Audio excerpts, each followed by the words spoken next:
Hey, what's going on, guys? This is Pankaj Sanghi, and welcome to day 3 of One More Time podcast.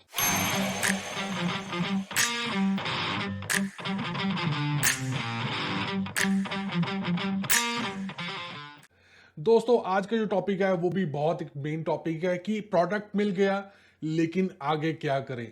तो आज उसके बारे में खुल के विचार करेंगे।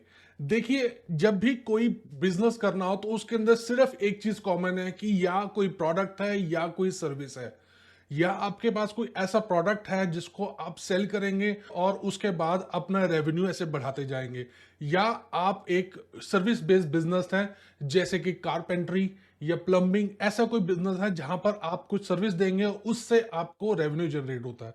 तो इसके अलावा और कोई भी बिजनेस नहीं होता। लेकिन अगर आपके पास एक प्रोडक्ट है और आपको उसको रिसर्च करना है या उसको स्केल अप करना है, उसको बिजनेस में कन्वर्ट करना है, तो किन किन चीजों की जरूरत पड़ेगी आज उस पर बात करेंगे। देखिए, तीन ही चीजें आप बहुत कॉमन हैं जो कि आपको चाहिए। One is the research.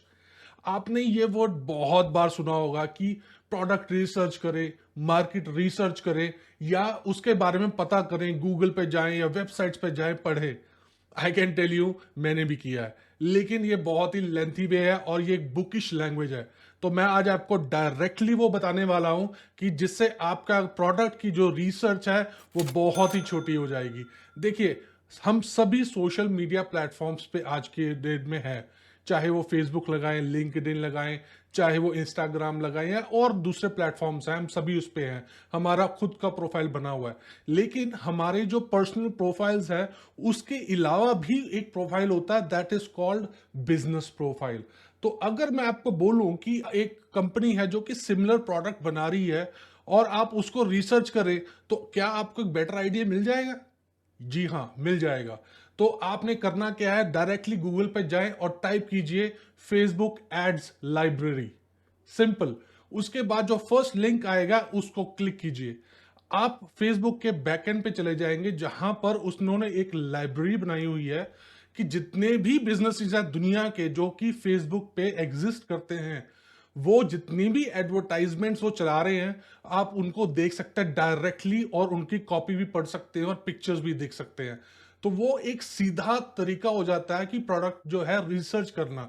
उससे आप अपनी अपॉर्चुनिटी डिफाइन कर सकते हैं कि आज की डेट में कंज्यूमर किस तरफ जा रहा है। उसको एक चीज चाहिए है कि एक बंडल में चीज चाहिए, किस तरह की सर्विस वो एक्सपेक्ट कर रहा है, किस प्राइसिंग पे क्या प्रोडक्ट बिक रहा है, किस प्राइसिंग पे सर्विसेज जो है वो दी जा रही है आपके एरिया में या बाहर या एक कंट्री में, या मान लीजिए इंडिया लेवल पे आप कोई चीज सेल करना चाह रहे हैं।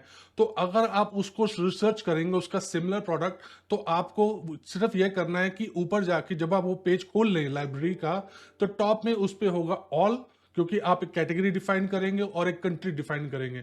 तो कंट्री आप डालिए जो कि आपकी कंट्री है जिस पे आप करना चाहते हैं। सेकंड, आप उस पर ऑल क्लिक कीजिए। और थर्ड, उस पे उस प्रोडक्ट का नाम डाल दीजिए कंपनी का जो कि वहां एग्जिस्ट करेगी। जैसे ही आप वो डालेंगे, आप देखेंगे कि वो उसका नाम पॉपअप हो जाता है। तो उनको सेलेक्ट कीजिए और नीचे ऑटोमेटिकली आपको सारी एडवर्टाइजमेंट्स की जो कॉपीज हैं वो आपको दिखने लगेंगी। कई कंपनीज जो बड़ी हैं वो तो लाखों में, हजारों में एडवर्टाइजमेंट्स लाती है। तो एक आपको नजरिया भी मिलेगा और दूसरा आपको यह समझ आएगा कि आज का जो कंज्यूमर है 2023 में वो किस तरफ जा रहा है। क्या उसको पुरानी चीजें पसंद आ रही हैं, किस कलर की चीजें पसंद आ रही हैं, और वो कितने का खरीदना चाहता है, और अगर प्रोडक्ट के ऊपर कोई सेल चल रही है। तो इस नजरिए से अगर आप चलेंगे तो आपको ये धीरे धीरे समझ आएगा कि आपके पास प्रोडक्ट तो है, आइडिया भी है, लेकिन आपकी उससे स्ट्रैटेजी बननी शुरू हो जाएगी जो कि एक बहुत ही जरूरी चीज है। और आप मानेंगे कि अगर आप ऑलरेडी एक एडवर्टाइजमेंट प्लेटफॉर्म्स पे कॉम्पिटिटर का देख पा रहे हैं, तो आप अगर सिमिलर काम करेंगे तो आपका जो रिस्क है वो भी बहुत कम हो जाता है। तो आपके फेलियर के चांसेस बहुत ही ज्यादा कम हो जाते हैं। और अपने बिजनेस के छोटे से एक्सपीरियंस से मैंने यही सीखा है कि कभी भी नई चीज इजाद मत कीजिए।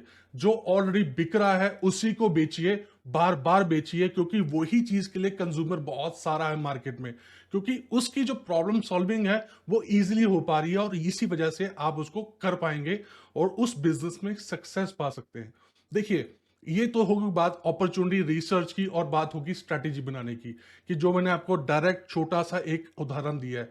लेकिन इसके बाद जो तीसरी सबसे इंपॉर्टेंट चीज है जो मैं भी आपकी हेल्प नहीं कर पाऊंगा, that is your self confidence.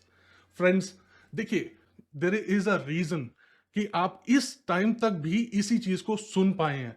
तो अगर वो रीजन इतना स्ट्रांग है, तो क्या उस रीजन के पीछे चलने का आप इरादा नहीं बना सकते? Yes, intention is very important for a self confidence thing, जो कि मेरे में ऑब्वियसली नहीं थी पहले। लेकिन जब मैंने इस पे चलना शुरू किया, एक बार गलती की फिर खड़ा हुआ, दूसरी बार गलती की फिर खड़ा हुआ, लेकिन जब तीसरी और चौथी बार की तो दोस्तों आदत बन गई थी कि मैंने उसको रुकना नहीं है, और मेरी इंटेंशन और स्ट्रांग हो गई।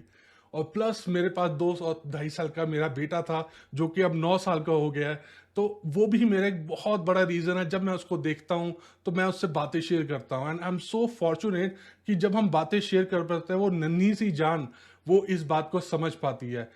और इसी चीज को लेके मेरा जो रीजन है वो बहुत स्ट्रांग हो जाता है, और जो कॉन्फिडेंस है वो उसकी कोई लिमिट नहीं है।